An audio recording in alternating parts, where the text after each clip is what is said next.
All right, so our goal here is that we're going to set some goals, I guess. Okay. But in order to do that, I think we should start with a little bit of just sort of a brainstorm about what it is we do when we teach. And here's what I would like to do is I'd like to have each of us write down 3 things that really excite us about teaching and 3 things that are just kind of intimidating about teaching, or things that, when we are facing a brand new set of students, when we're facing another day of teaching, we're just like, oh, here we go. Okay. So if we could each write those things down, that'd be great. Mhm. Oh, and it looks like we just did. This is like a cooking show. Look at that. Where And like voila, chopped and the ready to go. souffle is already out of the oven. Okay. So the next thing that we have, once we have our list of 3 things on, exciting and intimidating, is to circle or star the one Okay. that sort of most resonates with us, at least for today. Okay. So let's go ahead and do that. On both lists or On just both one? lists. Okay. Yeah.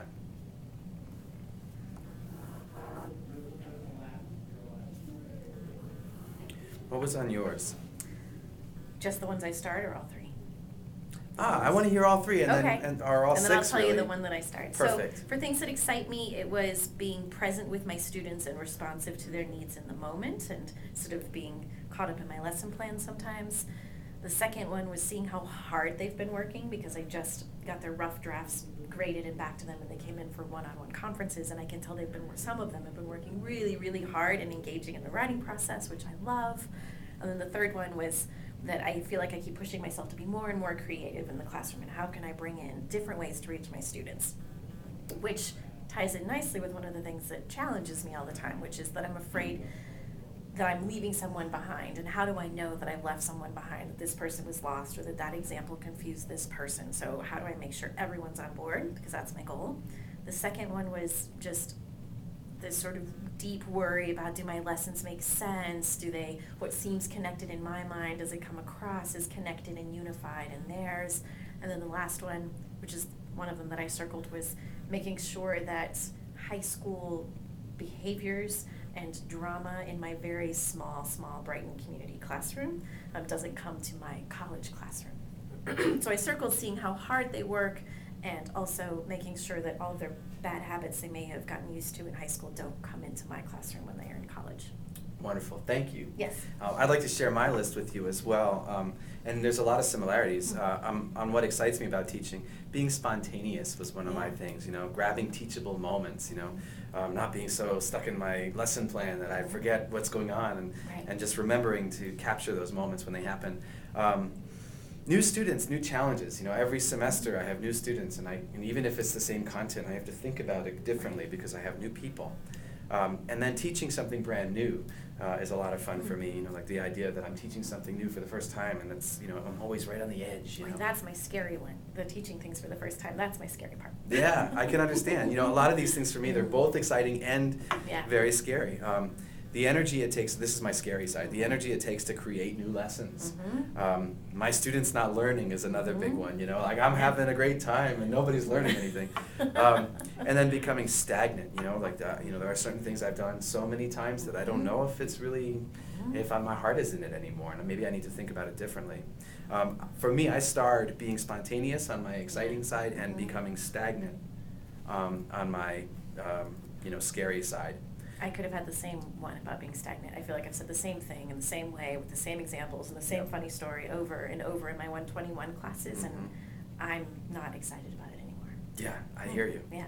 Okay, so what we just did is we shared our lists. We generated the lists, we starred the ones that were most resonant for us, and then we shared them with each other. Our next goal here is to figure out how we can turn those items, those things we discussed, into some kind of short-term, tangible teaching goal. It could be anything we want, as long as it's measurable to us in some way. It doesn't have to be measurable in a sense of, deliverables and things like that, but something that we can measure. We know that we've made some progress along the teaching goal. Okay. Do you want to coach me or want me to coach you?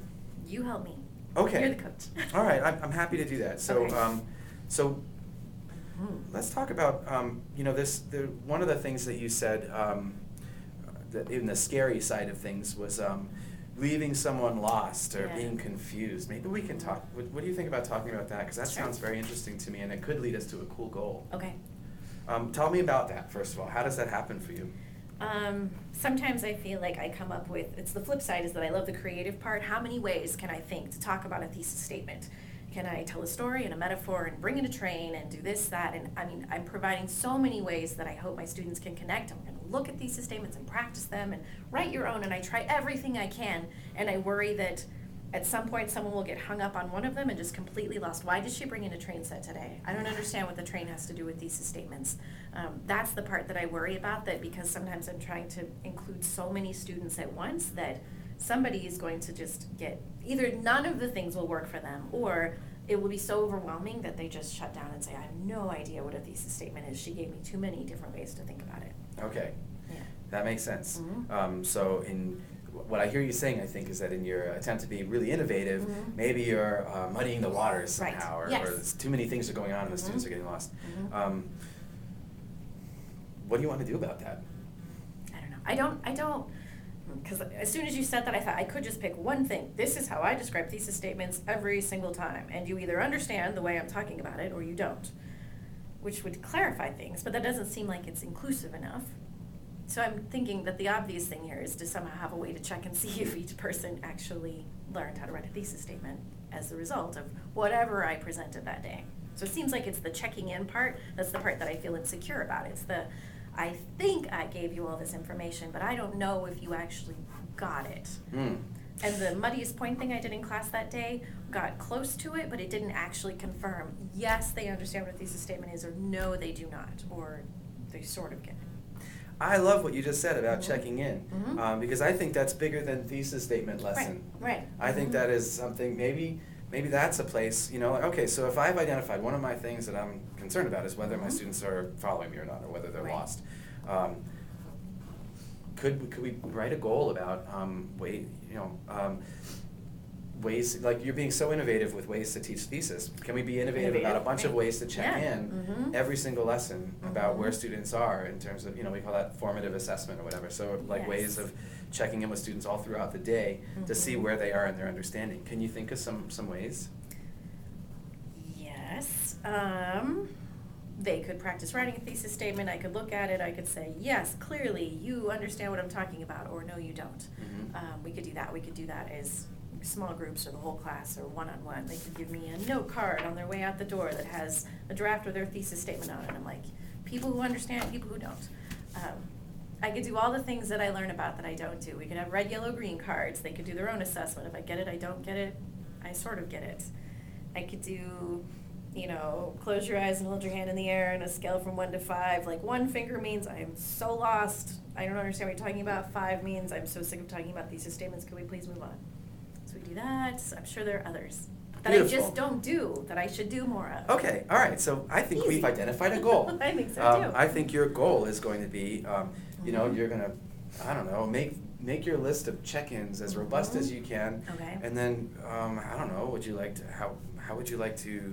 I already know, I think. So I have those PowerPoints that sort of walk me through my lesson plan instead of me checking a piece of paper all the time. I even have a built-in, I can't believe I haven't been doing this. I have a built-in clip art thing of this hand that reminds me to stop and check in and do some kind of assessment. And so my goal was every time I saw the hand, I would have a different tool to pull out of my bag to say, hey, we're gonna check in. And I just haven't done it. So maybe I just need to be.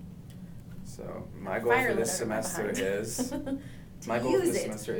okay. So my goal for this semester is to create a more robust list of ways to check in with my students and do quick formative assessments and actually use them in the moments in particular where I am worried that they won't understand whatever it is we've been doing, that I'm worried I've lost somebody. That's the way I can ensure that all of my chickens are in the flock.